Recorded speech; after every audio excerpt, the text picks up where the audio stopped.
विषम कटक विजु जनता दलर 29तम प्रतिष्ठा दिवस पालन रायगढ़ जिला विषम कटक विजु कल्याण मंडपठारे विजु जनता दल तरफ विशाल विजु जनता प्रेमी कार्यकर्ता माने बहु संख्यारे उपस्थित होई विजु जनता दलर 29तम प्रतिष्ठा दिवस बहु आडंबर सह पालन करथिले। एथिरे विजु जनता दलर मुख्य अतिथि भावे श्री सुधीर दास एवं समस्त वरिष्ठ बिजेडी नेता माने जोगदी बिजेडी दलर विभिन्न कारुकार्य जनसाधारण को उन्नतिमूलक कार्य करथिले बोली आज अभिभाषण जणाइथिले।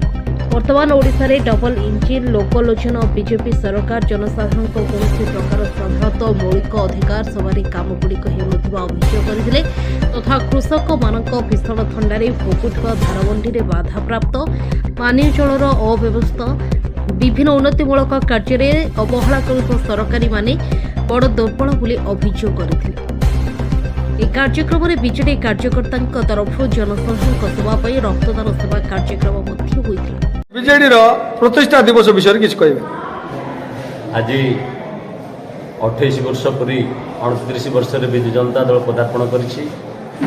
ओडिशार स्वाभिमान सहित सालिश करिबु नाही सेहितपाई आज आम 21 गोटी पंचायत विषमकटक ब्लॉक समस्त विजु प्रेमी एवं नवीन पट्टनायक को भल पाउथुवा समस्त कर्मी आसी एठी उपस्थित होइथिले। आगामी दिन में किभली आमर रणकौशल हम एवं आगकू विजु जनता दल किपरि विषमकटक ब्लॉक रे एवं ओडिशा रे सुसंगठित होई आगकू कार्य करिवो ता उपरे आमर विशेष आलोचना होइथिला। आजिर एही सभारे पौरत्य करथिले आम विजु जनता दलर राज्य साधारण संपादक सुधीर कुमार दास तांकर हाथ मुठा को टाण करी नवीन पट्टनायकर हाथ मुठा को टाण करी ओडिशा को आगे नेबा पई प्रतिश्रुतिबद्ध होई समस्त कर्मी आज एठारू विदाय नउछ। रक्तदान शिविर कौन होइतिला? रक्तदान शिविर नवीन पट्टनायक आह्वान थिला जीवन बिंदु कार्यक्रम आगरू मध्य जीवन बिंदु कार्यक्रम चली आसुला।